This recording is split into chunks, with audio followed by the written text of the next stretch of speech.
Camping trip. My girlfriend at the time and I are on a backpacking trip through northern Vermont. 10 days of hiking and camping in the great outdoors. We were carrying everything we needed for the entire trip. Food, supplies, etc. And we weren't planning on leaving the trail at all.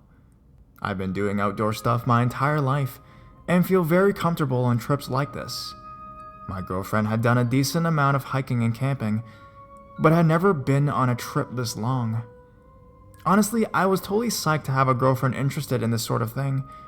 My previous girlfriends had been good for a day hike, but that was about it. Anyways, the woods, and more importantly, the weather was beautiful, and everything on our trip was going great. Our routine was very simple. We hiked around 50 miles during the day, and then when it started to get a bit dark, we'd hike off the trail into the woods a few hundred yards or so, and find a nice flat place to set up our tent for the night. It's always surprising to me how alone you can be out in the woods. The first few days we saw maybe 3 or 4 other hikers each day, usually just walking by us in the opposite direction. By the 4th day, we had stopped seeing other hikers at all. This is because we had hiked farther north by this point, into a more secluded area that gets a lot less foot traffic. So it's the 7th night, and we haven't seen anyone else for probably 3 or 4 days at this point. I fall asleep and wake up very early, as I always do while camping. Typically, I would just lay in my sleeping bag, waiting for my girlfriend to wake up. But while I was lying there, I heard a noise outside of our tent, of something walking around. We were pretty close to the edge of a river or lake, and I was excited thinking that I might get to see a moose. I got out of the tent as quietly as I could. It was still dark out, the sun was not up yet, but my eyes were used to the low light. I scanned around for a moose or other animal, but I didn't see anything. Eventually, I made something out through because of the movement. There was a man standing about 100 feet from where our tent was, and as I watched, he turned off and walked into the woods. You know that feeling you get on a roller coaster when everything drops out from under you? I had the exact same feeling out in the woods and had no idea what to do. A lot of possibilities were racing through my mind. Was he a random hunter or a random camper who just stumbled onto our tent? If so, why was he out so early in the morning? The sun isn't even up yet. I checked my watch. 4 a.m. If he wasn't a hunter, then were we unintentionally on his property? Was he pissed? Why didn't he say anything? I was having trouble coming up with explanations that made sense and weren't just completely terrifying. So what is this guy's deal? I ended up getting my girlfriend up a lot earlier than normal, and we hiked lots of extra miles that day. I had no idea if this guy was following us or not. I spent all day looking over my shoulder, expecting 100% to see him every single time, coming up from behind. Of course, nothing happened and we finished out the trip safely. The vision of this guy walking off into the shadowy woods is still completely etched into my mind years later.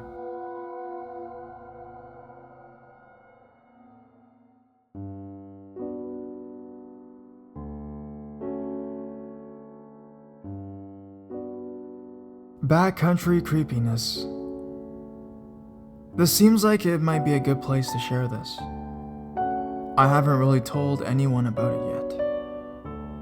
I am an avid backpacker, and 2 weekends ago I took my boyfriend on his first backpacking trip. We did a short one night out and back in Colorado's Front Range. He has asthma, so I decided to keep it short and light until I knew how strong of a hiker he was. The trail we took from Echo Lake Park, which for those unfamiliar with the area, receives a couple hundred visitors each weekend, quite busy by backcountry standards. The particular trail that we were on, Chicago Lakes Trail, is quite a popular day hike, but we decided to make it an overnighter. After about 2 hours or so of hiking, we reached the lower Chicago lake. We ran into a group of 8 20-somethings who were planning to hike at the lake and chatted them up for a bit before continuing to upper Chicago Lake. The upper lake is about a half-mile past and 300 feet higher than the lower lake, with lovely views overlooking the lower lake. Upon arriving, we were the only ones there, along with 3 30-something-year-old men, and despite the exposure to high winds, decided it would be a good place to set up camp. We got a late start to the day, so by the time camp was all set up, it was about 6 p.m. and the sun had settled behind the mountains. The last of the day hikers had left, and we were the only tent set up at the upper lake. It was pretty windy and chilly, so we decided to retire to the tent for the night. We ate dinner overlooking the lower lake from our tent, and then zipped ourselves in. Note, with the rainfly covering my tent, there was no way to see outside of it. We stayed up for a bit longer before dozing off.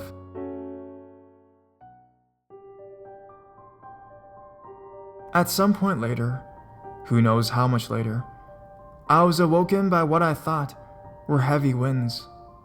After listening for a bit, I decided something alive was out there, maybe a pika, maybe a ground squirrel, maybe a bear. I woke Alex because I was a little nervous. After listening for a bit, he agreed the rustling was definitely something other than the wind. We kept as quiet as possible, hoping not to spook it, just in case it did turn out to be something larger and stronger than us. We both located and unsheathed our knives without really consulting the other. I guess we were both a little nervous at this point. And then he saw it, oriented towards the left side of the tent from where we were laying, and he put his hand over my mouth to tell me to keep hushed and pointed to it. Lo and behold, there was the shadow of a human silhouette being cast upon our tent. It was a full bright moon night, so it was practically bright as day outside, so bright that you could walk around with no lights on. I think this is what allowed the shadow to be created. Anyways, we both stayed as quiet as possible, desperately trying not to alert whoever the hell was outside of our tent that we were awake, knives pointed in his or her direction. We stayed as still for what seemed like an eternity, probably closer to 2 minutes, staring at the shadow as the wind came and went in bursts. Finally, he or she moved, and a hand touched the tent. Now, I don't mean a hand grazed our tent.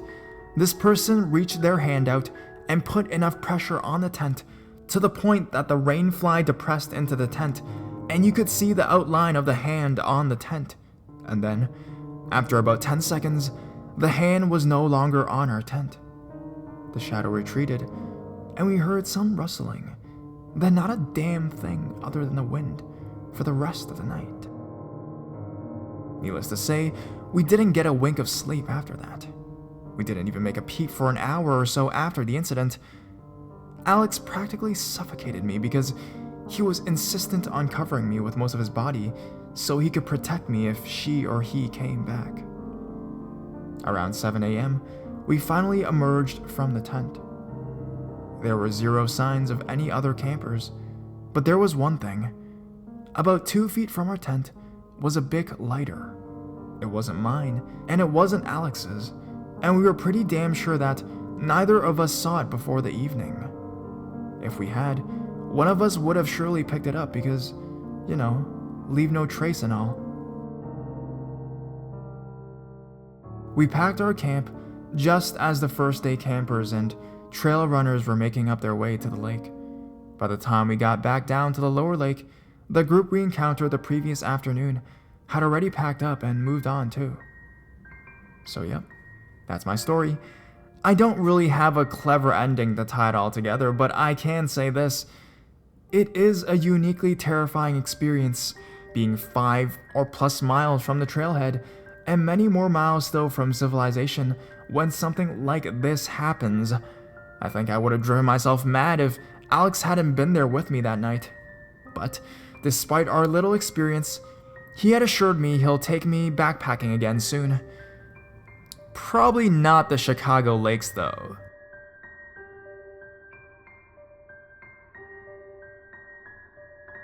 Almost abducted. Saved by giant. This occurred when I was 18 and backpacking my way through the world. I always looked a few years younger than my actual age and often had problems getting into places.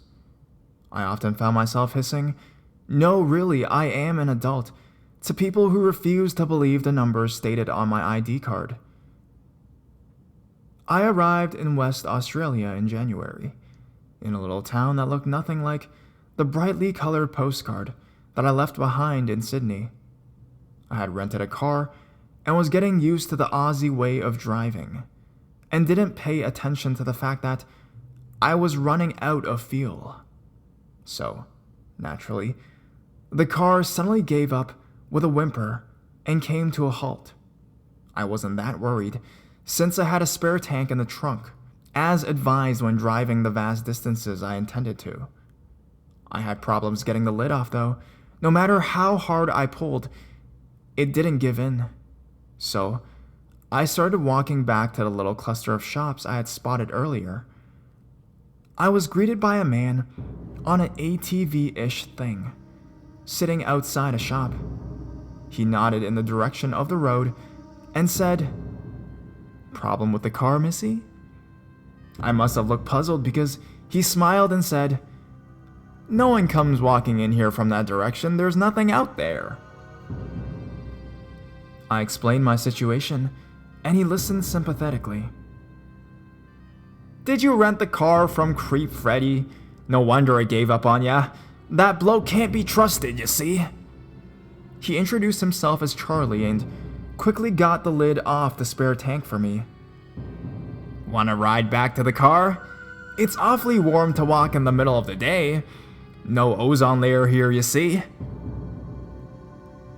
I felt a bit stupid hesitating. He seemed like a nice guy and he was right.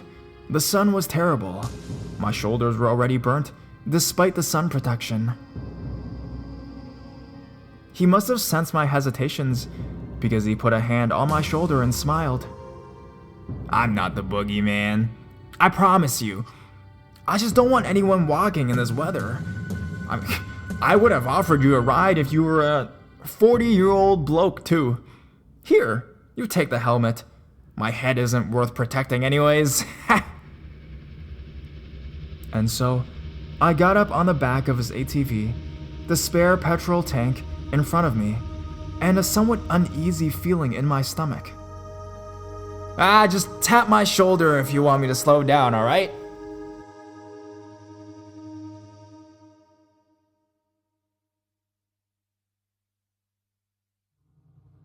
He drove the short distance to my car, but he didn't slow down. I tapped his shoulder. I tapped again. He drove straight past it. In the rearview mirror, I could see him grin as he speeded up. I couldn't jump. It was too high speed and it would have killed me. And I had no idea where he was taking me. But I felt certain his intentions were evil. This continued for at least 30 terrifying minutes until I could see a little rest stop, clearly made for people to stop and enjoy the view. As we approached the rest stop, I saw my chance and grabbed hold of his throat with both hands, squeezing as hard as I could. I felt him struggle to keep the vehicle on the road while fighting for air. And as we came up along the rest stop, he had no choice but to stop.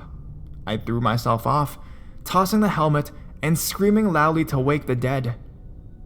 There was a truck there, but no person in view. However, only a moment later, the door to the loo opened, and a terrifying-looking man with a beard and proportions like a grizzly bear demanded to know what the hell was happening. I pointed to my abductor and cried that he was trying to kidnap me. And the grizzly man tried to grab hold of the abductor, but wasn't fast enough. Soon, he was gone. The grizzly man turned out to be really nice and phoned the police for me and waited with me until they got there. Since that day, I don't judge by appearances. Charlie was a nice-looking bloke, charming smile, and it seemed good intentions. Grizzly man, George looked like he had been awakened from his ancient lair, but was a really good guy. I later made my way back home with many stories to tell and lots of memories. But this one is by far the creepiest.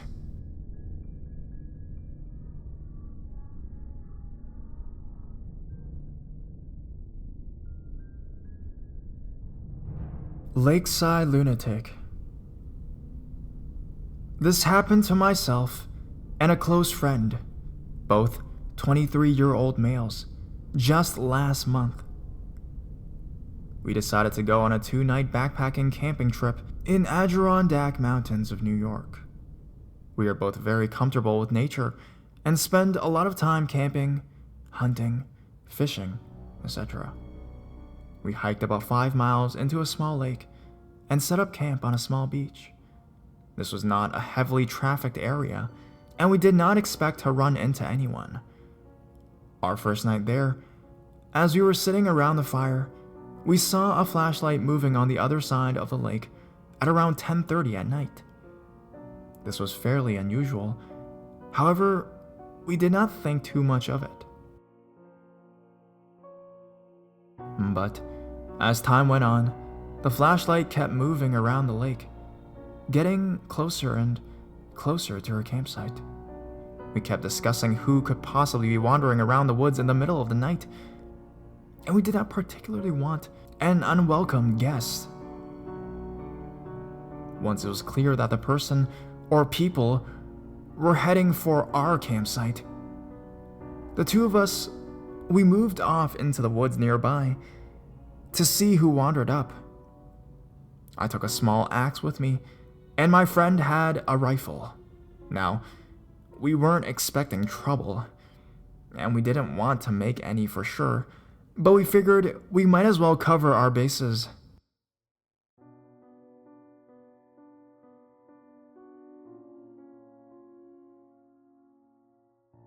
Now, the moment of truth. The flashlight comes near the light of our fire, and it is one man. He has a beard and is probably in his mid-40s. The scary part was he was carrying what turned out to be a pump-action shotgun. He walked around the campsite a few times and then proceeded to enter our tent. After rummaging around for a minute or so, he came out and started yelling, "I know you're out there! Why don't you come out and say hello?" My friend and I remained motionless under a hemlock tree about 50 yards away. This is when the man proceeded to fire his shotgun into the woods, not too far from where we were. He also swung his flashlight around several times. After what felt like hours, he grabbed my friend's backpack and a few articles of clothing we had been drying off near the fire and threw them in to burn. My friend, who had trained the rifle at the man, asked me if he should shoot. I told him absolutely not, unless he spots us first and starts to point the gun in our direction. Thankfully, the man moved off from where he had after a little while later. We waited until his flashlight was on the other side of the lake, ran out, grabbed everything we could fit in my backpack, and took off. It was now around 2 or 3 a.m. in the morning. We ran out the trail with flashlights and made it back to my car as the sun was coming up. We immediately went to the police department and reported it, where we also spoke with some of the forest rangers. That was it. I haven't heard anything back from the police. It wasn't mysterious. However, it creeped the hell out of both of us. This story was my response to an Ask Reddit question.